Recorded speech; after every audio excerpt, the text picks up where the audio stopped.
In my personal opinion, 2023 was a really good year for film. However, that doesn't mean it was without its stinkers. So without further ado, here is my list for the top 10 worst movies of 2023. In 10th place with a 65% is Migration. Now, this is the only film on this list that just barely reached a positive score. However, it's so pointless, generic, and unoriginal that it comes in as one of the worst movies of 2023. In ninth place with the 60% is The Blind. Now, this is a movie that I personally enjoyed and thought had a really good message. However, poor pacing and bland dialogue make this movie sluggish and tedious to sit through, and I don't think too many people will find the story interesting unless they already are a fan of Phil Robertson and the Duck Dynasty crew. In eighth place with the 57% is The Birthright Outlaw. Similarly to The Blind, I did enjoy the movie, however the writing fumbles so many potentially good elements that it leaves scenes that should have had a lot of emotion feeling uncompelling. In seventh place with the 45% is Five Nights at Freddy's. While the movie started off with some potentially good characters and had solid visuals including good cinematography and special effects, by the end the movie ends up becoming a dumb, poorly written, unscary Easter egg hunt for fans of the game.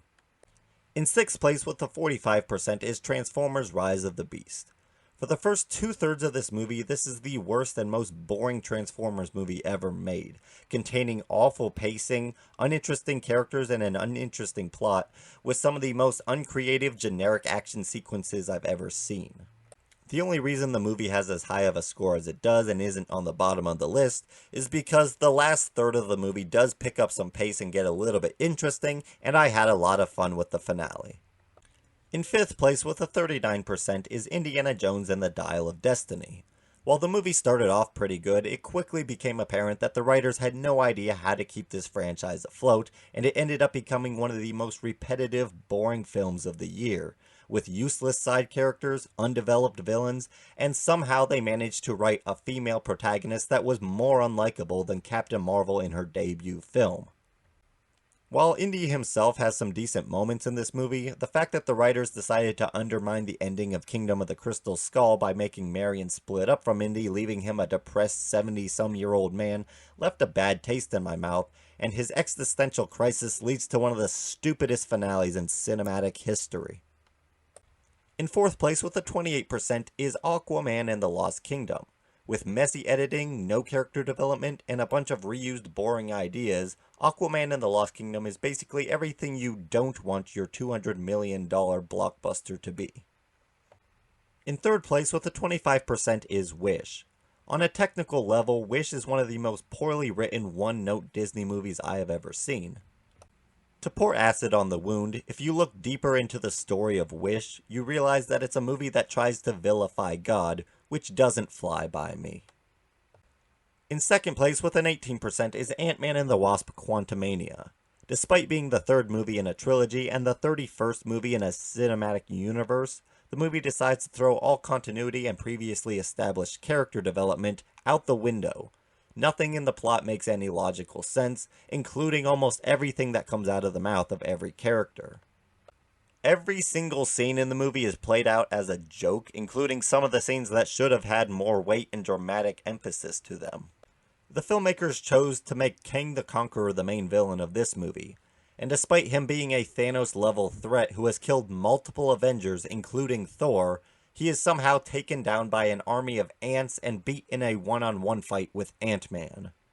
None of this really matters anyway, because the movie ends exactly the way it starts, with our characters back where they were at the beginning of the film, meaning that nothing in this movie really mattered. I also just have to point out that despite Scott Lang being the main character of the movie and the only character with a little bit of common sense, every other character tries to invalidate him, shoot him down, and belittle him throughout the entire movie, despite the fact that if it wasn't for him, half the universe would still be dust. Oh my goodness. But even for as bad as Ant-Man and the Wasp: Quantumania was, Disney still managed to make another movie that was even worse. The number one worst movie of 2023 is Peter Pan and Wendy with a 10%.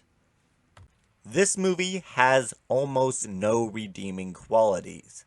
I am almost tempted to give it a 0% because I can't actually remember a single good thing in this movie. Captain Hook maybe had some good moments, but overall, this is the perfect example of why woke Hollywood writing is just stupid. Pretty much every character in the movie is unlikable and treats everybody else like garbage. I don't think there's a single good relationship in the film. Despite the fact that the movie is titled Peter Pan and Wendy, the movie is really just about Wendy taking a massive dump on Peter about how irresponsible and obnoxious boys are, despite the fact that she is an irresponsible, obnoxious brat herself. I don't even get what the filmmakers were trying to do with the diversity in this movie, because they were trying to be inclusive, so they cast an Indian boy as Peter Pan, and then decided to still take a crap on him for being a boy. Like, the lighting is so bad that even though they cast a black actress as Tinkerbell, you can hardly see her. Like, were they trying to hide her? They, said, oh, we met our black character quota, let's just hide her in the background now so nobody notices her. Like, I really don't understand what any of the thought process behind this movie was other than, let's recast every character as a diverse person and then make the whole movie about women being powerful. And hey, I love movies about strong women. Arcane is fantastic. Barbie is one of my favorite movies of the year. But when the writing is so atrocious and the characters are so unlikable, what is there to like about the movie? Not to mention, visually, this is the most wonderless Neverland I have ever seen put to film, and once again, the lighting is awful. Peter Pan and Wendy is one of the worst movies I have ever seen in my life, and it easily takes the #1 spot for worst movie of 2023.